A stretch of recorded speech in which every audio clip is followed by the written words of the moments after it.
constantly I'm hearing the comparison between Gucci and Saint Laurent. It's really me.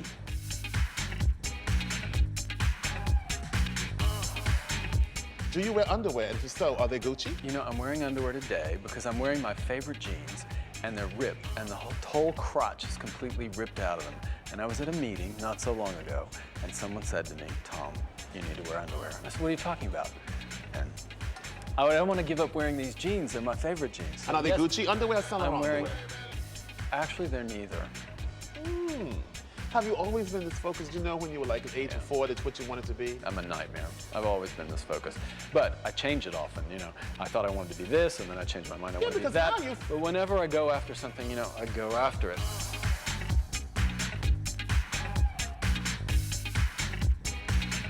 Gucci has been very, very successful in, I think, helping young designers to realize their dreams by, you know, buying Stella McCartney, opening a company for her, helping Alexander McQueen. Where does that idea come from? I am the creative director of Gucci Group, which means I'm creative director of the entire group. I'm involved really in those places in installing the teams and making sure that the creative team is the right one and that it's working, because those are really startups. And of course, it takes an enormous amount of energy to really build a brand. And that's why we did this, was to help these guys grow. Yeah. I think it's important to have talent, you know, to have a talent pool. I mean, that's what we live on. We're the design business. I mean, it's all about talent and creativity.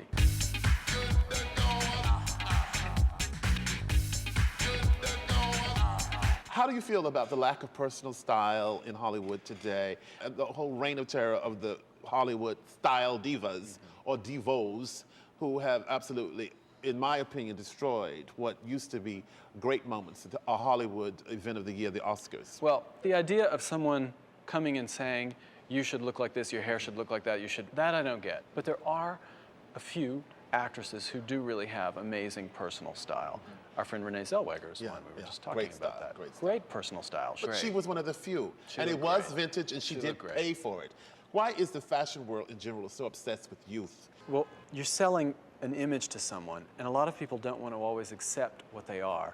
When they're buying fashion or they're buying into something, they're buying something that they think is going to make them look younger, better, chicer, stronger, more beautiful, and they won't necessarily equate the image of the older person in the ad with what they want to be. Would you lose a big market segment by just focusing on the older guy? Would the 25-year-olds aspire to it? Would the 35-year-olds aspire to it?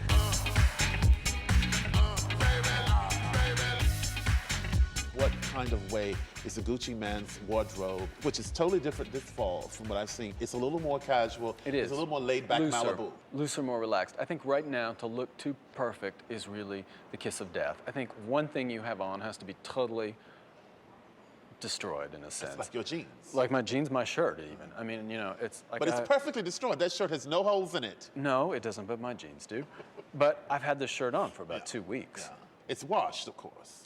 Well, I don't know. I haven't washed it in a while. That's just not right. Tom Ford sitting here telling us that. But it is, André. Look, I'm wearing this shishi, beautiful YSL cashmere jacket that's like perfectly made with little buttonholes that open and blah, blah, blah. We're too clean as Americans anyway. We're way too into this cleanliness stuff. You know, the way we smell is the way we smell. It's a sexy thing on certain people.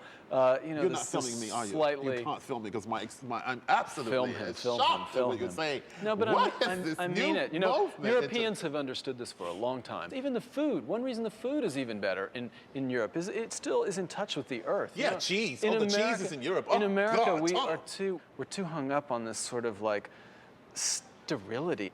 Is the neo-gay aesthetic of still the thing that very much pushes fashion? What is that, the neo-gay aesthetic? Subtle subtext of gay expression of sex in the world of fashion, not just the Gucci world. Well, what is gay sex? I mean, what is that? Sex is sex, and people are people, and I don't think about gay or straight. Gay is a word that I actually don't love, and I don't love that sort of ghetto idea that, you know, I don't know, I'm a person and I live in the world, and who I sleep with and what I do is my thing, and I don't know. What about you, André? I think that the gay expression of creativity in the world of fashion and advertising is very important. I think certainly the joy of Bruce Weber's images over the years have been very important, and usually it has a homoeroticism to it, and I think that's very important.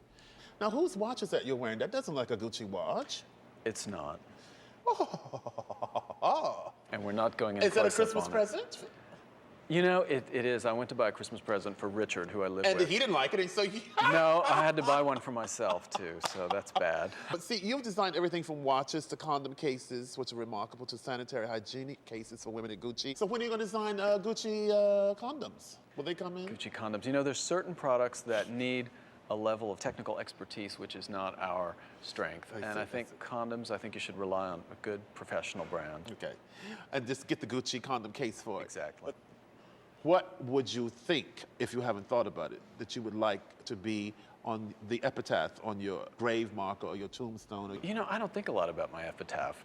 I think a lot about what I'm doing now. And, you know, when I'm dead, who cares? I don't really care when I'm dead. I'm gone. What do you know? You're dead. I don't care. They can put whatever they want on my tombstone. But I would like to know that during life, I was a nice person.